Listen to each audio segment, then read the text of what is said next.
Welcome to the Encore Audio Archives YouTube channel. I'm Taper Dave, and this is my channel. I've uploaded hundreds of talks here that I've recorded at meetings in West LA, and I've also recorded conventions starting in 2013. I've got a bunch of those up. And Walt and Mary Murray, the original owners of Encore Audio Archives, started the company in the 80s, and Walt recorded Joe and Charlie's and a bunch of stuff down in Vista, California. My sobriety date is June 20th of 1994. I hope you find something you like, so please like and subscribe to my channel and comment down below. If you want to hear something that I don't have or that you don't see, I'll see that I get it. Anyways, take care and have a great day if you want to. All right, let's give a warm welcome to our main speaker, Dallas.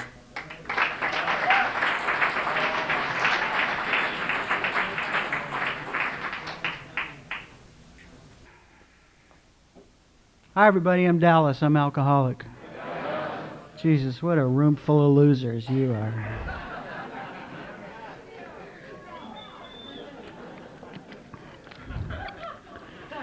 If you'd have told me 25 years ago I'd be standing up here pitching in an Alcoholics Anonymous meeting, I'd have laughed in your face. But you know what? I can't imagine being anywhere else today. Alcoholics Anonymous saved my life, and I owe everything I have today to Alcoholics Anonymous. What it was like, what happened, and what it's like now. I come from an alcoholic family. I have two uncles that died of alcoholism. My grandfather was a cop. My two uncles, one of my uncles were family policemen. I come from a mixture of Spanish, Mexican, and Scotch-Irish heritage with a little French thrown in there. And I got my first dose of shame when my mother argued with my grandmother about teaching me how to speak Spanish. She said, you're not going to teach him how to speak Spanish. He's going to grow up to be white. Well, I didn't really get what she was talking about because it looked white, and I didn't really understand it, but I took her shame on. I was really an awkward kid. I was not a funny kid. I could never remember a joke. I still can't remember jokes. I guess that's okay. Save that for the comedians of the world. I never had the ability to talk about my feelings. I have very early memories. I have memories of the crib.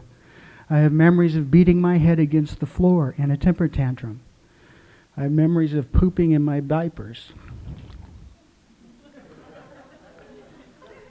And that was right after I got sober.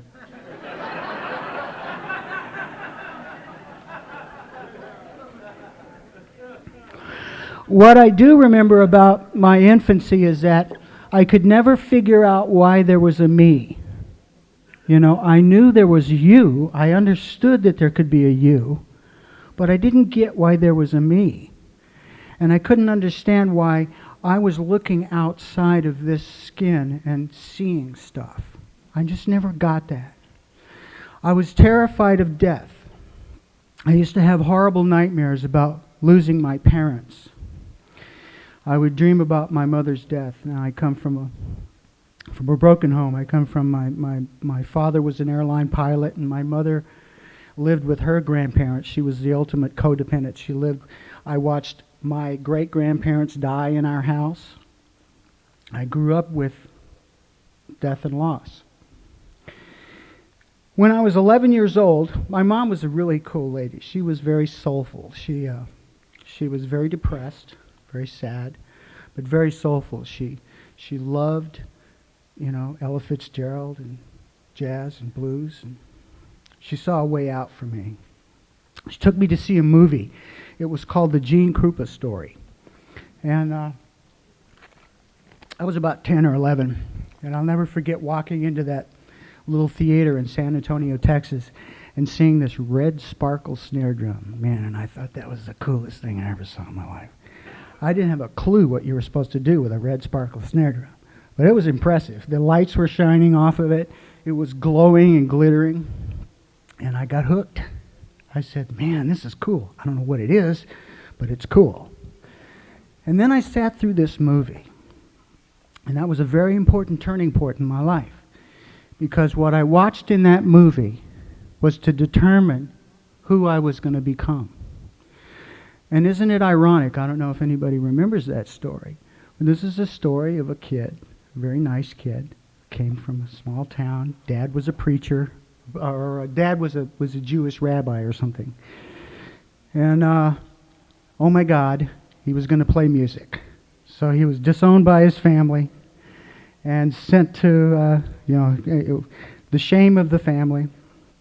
And this kid, went to New York and became the most famous drummer of all time. And I watched what happened to him. He had all the girls. He had all the money. He had a really cool car. And somebody planted some marijuana on him, and he got busted. That was the movie version. Gene Krupa died a junkie, by the way. Nobody planted any pot on that guy.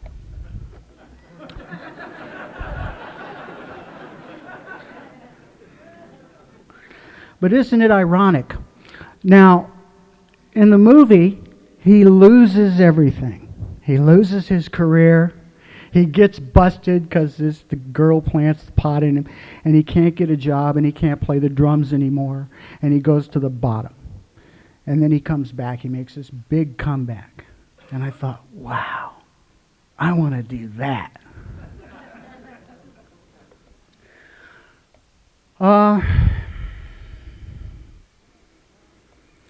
What I discovered in learning about music, learning about drums, was that I discovered the ability to communicate my feelings without having to talk to you.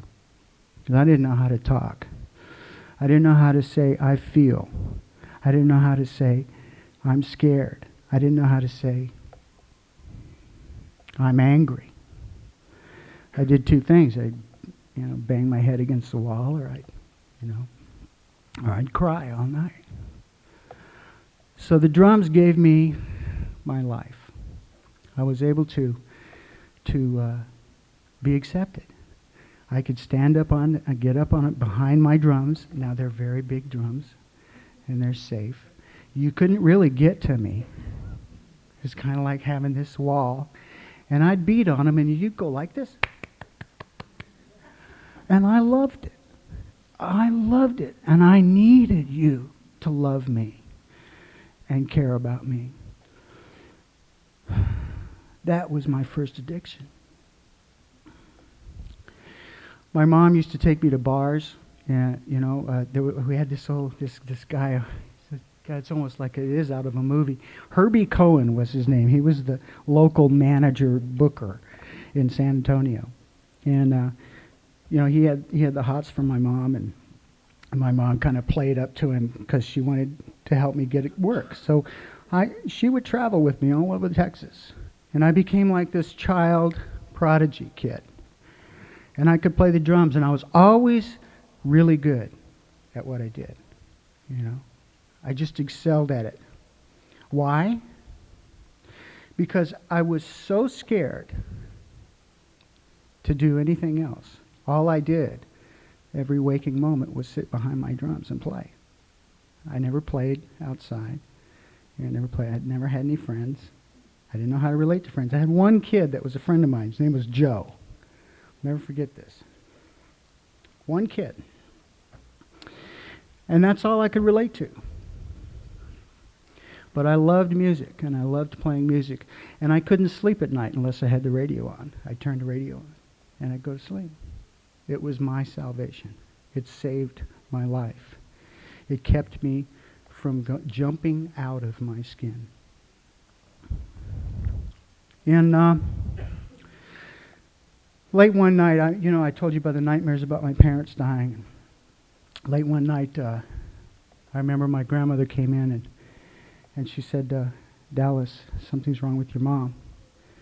And she told me to come in and see, and I'll be damned. My mom died. And I remember that she was the first cold, dead person I'd ever seen or touched. And I'd seen my uncles die, but I never touched them. And something happened then. Something very serious happened to me then. I decided that I wasn't going to believe in God, that I wasn't going to believe in you, that nothing in this world mattered but my music and the ability to sit down behind the drums and beat the shit out of them and pretend they were the world. And so I did that. I did that a lot. I got married the day before my 16th birthday because she was pregnant. And guess what? It made me an adult. I got out of the draft. I got to be an adult. I got to play house, and nobody fucked with me, you know. I remember my dad, I used to worship my dad. My dad was an airline pilot. When he found out I was going to be a drummer, he gave up on me. I was a disappointment in his life. And we never got along. And then he was killed in an air show a couple months after that. And I never got to tell him how much he meant to me. So now I'm 16, I'm married, the girl's pregnant. You getting the picture? I take the insurance money that my dad left me. I buy a brand new Mustang, 1965 Mustang. It was a wine color, maroon, burgundy, white interior. It was cool. I packed my pregnant wife in there, and this guitar player that I found in Phoenix, Arizona. Hi to the Phoenix people. And I drive him to California, and I dump my wife at the time at her mother's house in Whittier. And I go to Hollywood. And I'm just me and my buddy, my guitar player buddy. His name was Bobby Seale. Not the same Bobby Seale. I remember he was another older guy, you know. And we hung out on Hollywood. And we went to Fairfax, and we hung out at Cantor's. And we discovered that we were in the middle of the drug revolution in the United States. We discovered that down the street was the Birds, you know. It was a magic time in Hollywood. You know, there were people on the streets, and everybody was smoking pot. And you know what? I found pot. And pot was my new love. Pot put me in cartoon land, where I wanted to be. And it was just me and bugs, man. Just me and bugs. And I loved it. Because, you see, it was the dark, seedy, dirty side of life that attracted me. You know, if it had a red light bulb, I was playing in bars with strippers in my face, you know, when I was 13 and 14. And I loved it. I was just like being in Mama's arms all the time. And they would try to mess with me because they knew I was this cute little kid, and they did their best to get in my pants all the time. And I loved it. I loved the attention. And the more it smelled like cigarettes and booze, and the redder the lights, the more the seedy, the dirtier it was, the more I loved it. I was home. I could relate. I couldn't relate to Aurora, Colorado. I couldn't relate to Whittier, California. I couldn't relate to anything but the seediest and the dirtiest. Why? Because it seemed more real to me. I had this desperate need to be real. And it worked. In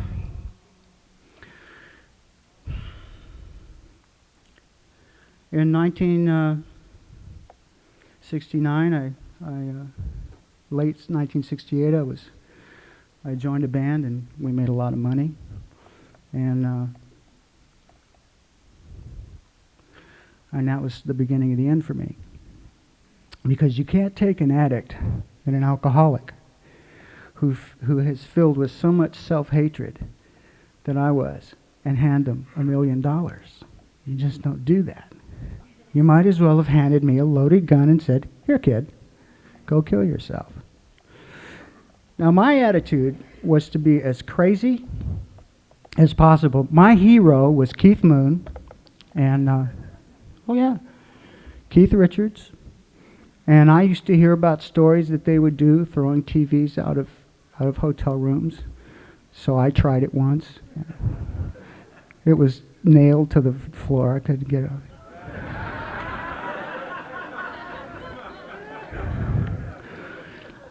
It was my career. That's how life went for me. I tried to be cool, and it was nailed to the floor. And I self-destructed very quickly because I'm an addict and an alcoholic. You see, what I didn't mention to you was the first time I had a stomach ache when I was 5 years old, and my mom handed me something called Paregoric.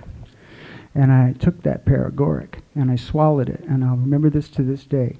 I remember thinking, this is how I'm supposed to feel. Sorry to interrupt your viewing. Taper Dave here. Just wanted to take a second to ask you to like and subscribe to my channel. Let me know if you like what you're listening. I've got some very good talks here, and this one's a great one. Just curious, do you think this is better than Zoom? Tell me what you think.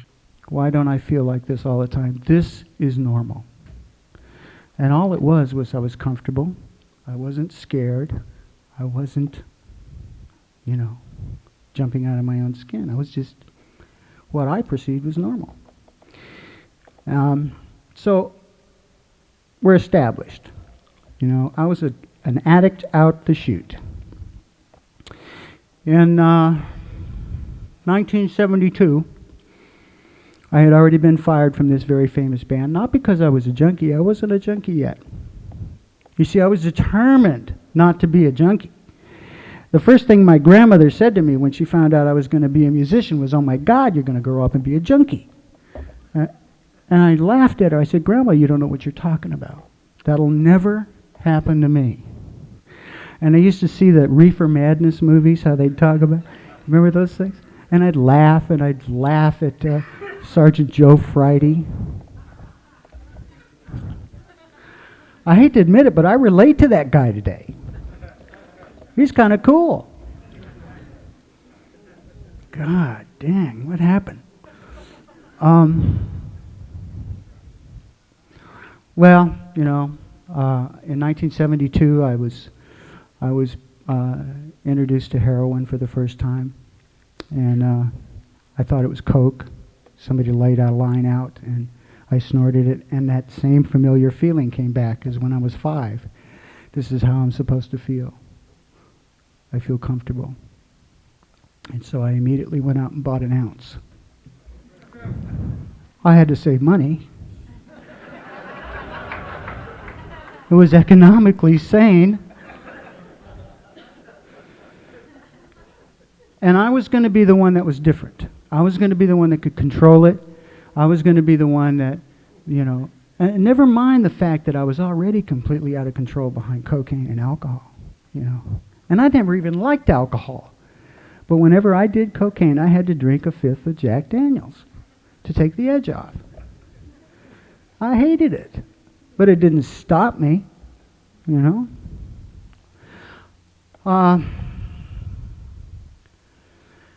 I woke up one morning, just like everybody else wakes up one morning, or comes to, and I realized that I had lost the thing I loved the most, the ability to play music.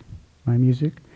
I traded the drums that I played on those 2 great records that I was a part of for $100 worth of heroin so I could get well. And I proceeded to go in and out of treatment centers from 1972. And let me tell you something. You think you guys look weird today. You should see an AA meeting in 1972. It was not a pretty sight. I did not want to be there. I did not relate. They didn't like junkies. They didn't like, me, and I didn't like them. In fact, I was convinced that it was really the Salvation Army, and that my new gig was going to be the bass drum on the corner of the street going, "We shall overcome." That was my,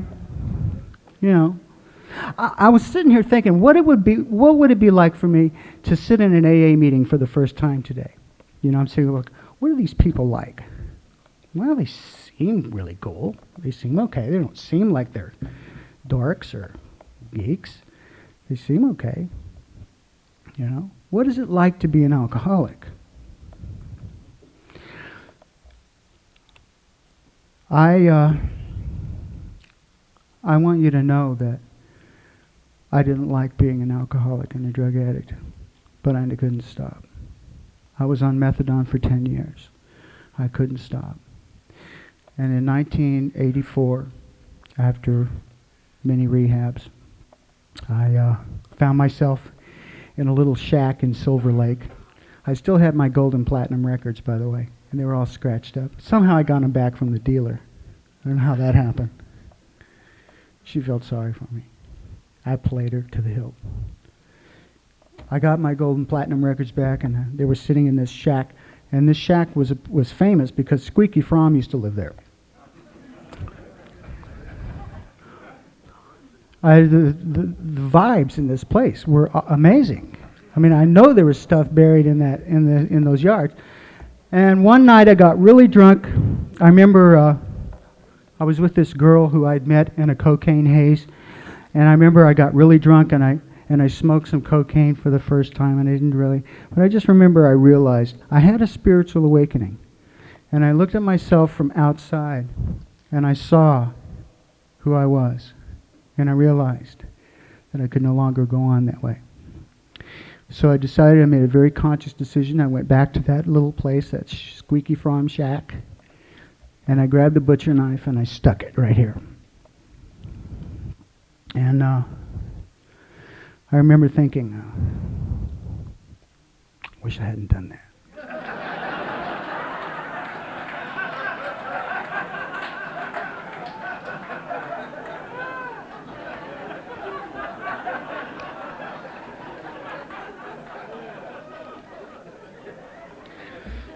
Not only did it hurt, but I knew I couldn't take it back.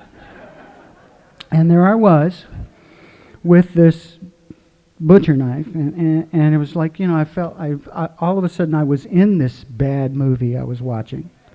And I realized, wow, man, I really did it. I'm going to die. And I remember the girl that I was living with came out. I'd woke her up by that time. I think I was moaning or something.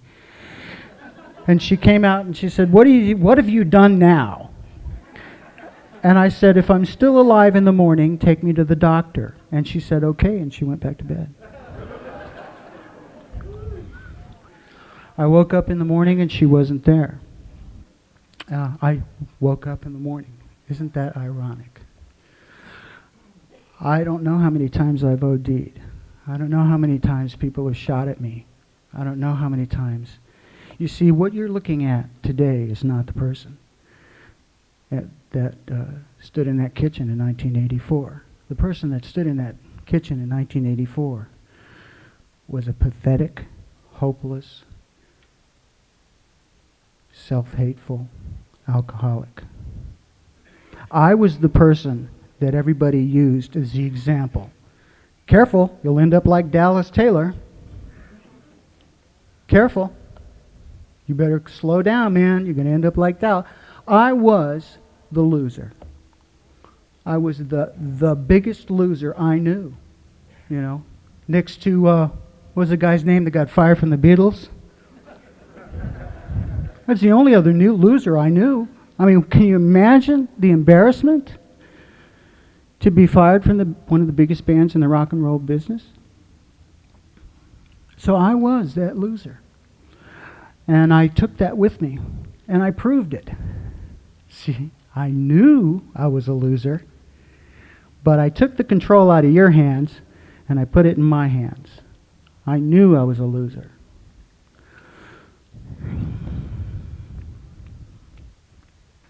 Something happened that next day. I remember, you know what it was? I was just too tired. And I hope you're not thinking I'm going to sit here and say I decided to get sober, because that's not the truth. I'm kicking and screaming all the way.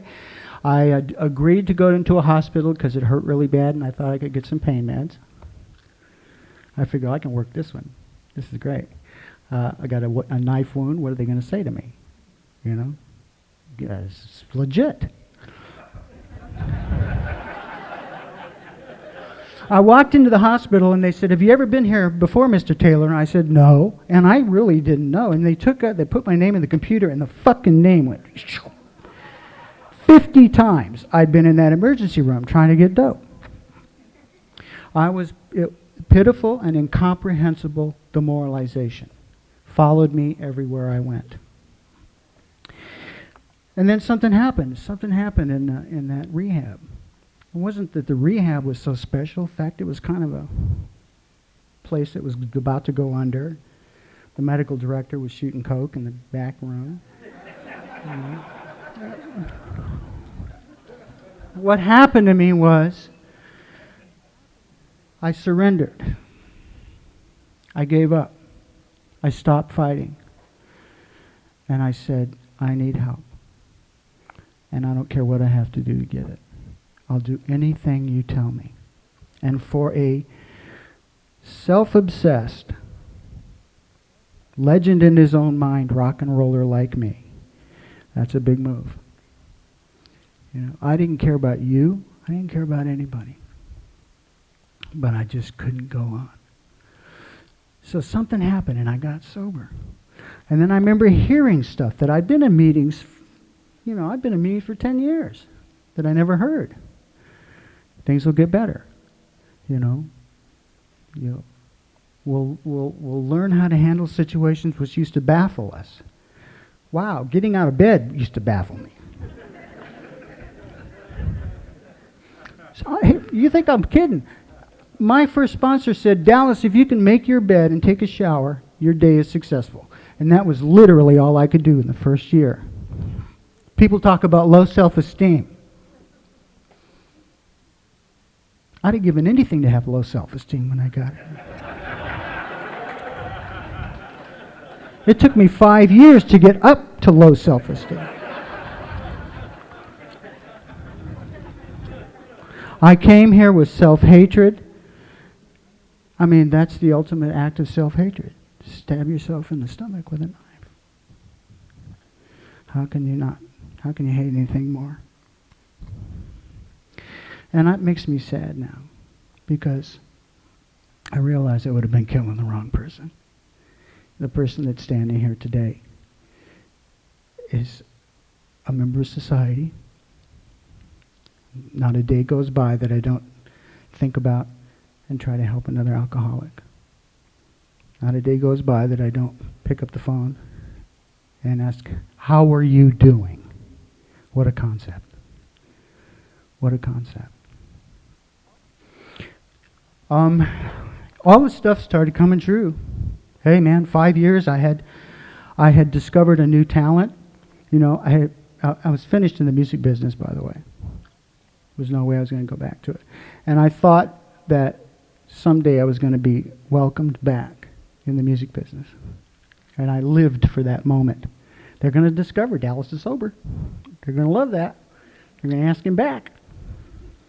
Never happened. But what did happen was I discovered that I have other talents and I have other abilities. And I have the ability to empathize with another human being and to relate. And it's been the greatest gift I can imagine. So, life got real good for me. I ended up marrying a wonderful woman who would have never given me a second glance. Educated, criminologist, wouldn't you know? Takes one to understand. Bright, beautiful, and loves me to death. And you know what? I deserve that love today. So just when everything was going great, you knew that was coming, right? Just, man, everything was great. Couldn't get any better. Life was good. I had a car, I had a watch. I had a couple of bucks in the bank. And one night I got really sick. And I started vomiting blood. And I got really scared. And my wife got really scared. And she took me to the doctor. And they said, well, you're bleeding to death. And I said, oh, okay. Hopefully we can stop it. If it doesn't stop, you know, we'll just have to put it in as fast as we can as it comes out. I lost about 5 pints of blood that night. I think we hold 8. And they informed me that it's very nice, Mr. Taylor, that you're clean and sober today, but it's too late. You destroyed your liver, and you're not going to live another 6 months unless you get a transplant. Boy, you don't know how quick the program went out the fucking window. This is my reward. That's what I thought. Fuck you. This is my reward. I get 5 years. I work really hard. I care about people. And this is the reward you give me. Right out the window, I tossed my big... We're drama queens, man. I tossed my big book across the room. Fuck AA. But thank God I had people like Bob. Thank God I had people like Betty. And people that, you know, I had a lot of other stuff in the bank. I had a lot of AA in the bank. And I needed every dime. I needed it. And they surrounded me and they loved me and they said, Dallas, don't give up. Nothing in God's world happens by accident. Nothing in God's world happens by accident. This is a blessing. And all I could think was, I got your blessing. But I didn't give up. What I wanted to do was shoot as much heroin and cocaine as I could possibly get my hands on. But I didn't. Because there was a part of me that knew they were right. I got that transplant 6 months later. And I want you to know that my life today, that it's beyond words. You know? God gave me the second greatest gift he could have ever given me. A second chance at life, to feel good and to feel healthy and to be able to work out and be able to walk across the street without running out of breath. That's the gift of this program. The gift of this program is that I'm able to stand up and talk to you and carry the message. You know, the gift of this program is that I care about another human being. And God willing, that's going to keep going. There's a couple people in this audience tonight that are waiting liver transplants. And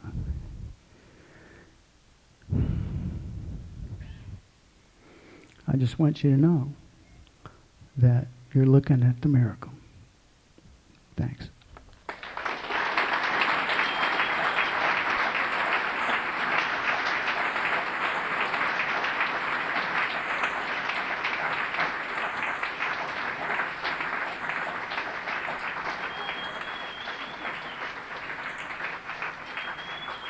I think we got a great talk going on here. Thanks for watching the channel. Taper Dave here. Just curious, do you think this is better than Zoom? Okay, this is how I prepare my drone for launching. I like to do it inside the cab of my truck so I'm not standing outside in the weather. To install the joysticks for control, up and down, right and left, powered on. I have an Android phone that I use to connect it to the drone with. And it's actually controlled through the iPhone, through an app. Oops, wrong way. It's actually controlled through the iPhone or through this Android phone through the app. It's actually controlled through the Android phone through an app, and you connect it through this short connection right here.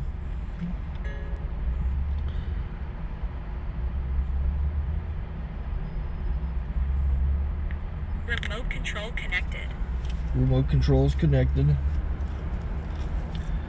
So I pull out the drone. I have to extend the legs. Long legs extended first, then the short legs. Remove the gimbal protector. Set that aside, then power it on one short burst, then one long burst. I lay it down. So I have to go to calibrate. So the drone's not connected yet. It shows you here as this drone gets disconnected, even though the remote's powered on. So the drone has to establish it's connected.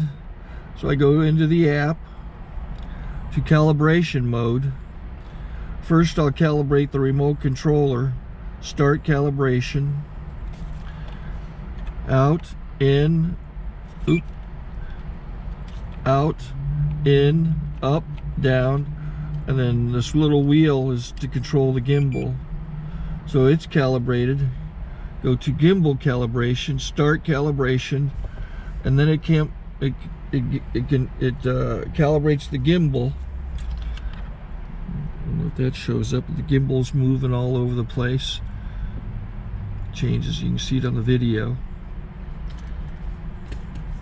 And I'm calibrated to take off. It's acquired 7 satellites at the moment. There are 26 satellites up in the sky, which it has to acquire before you can take off. So it's connected. It's got enough satellites. This is white. I can go to press this little arrow button, swipe right to take off, and it would start the motors if I slid this to the right, but I'll wait till I get outside. Don't want to do it inside.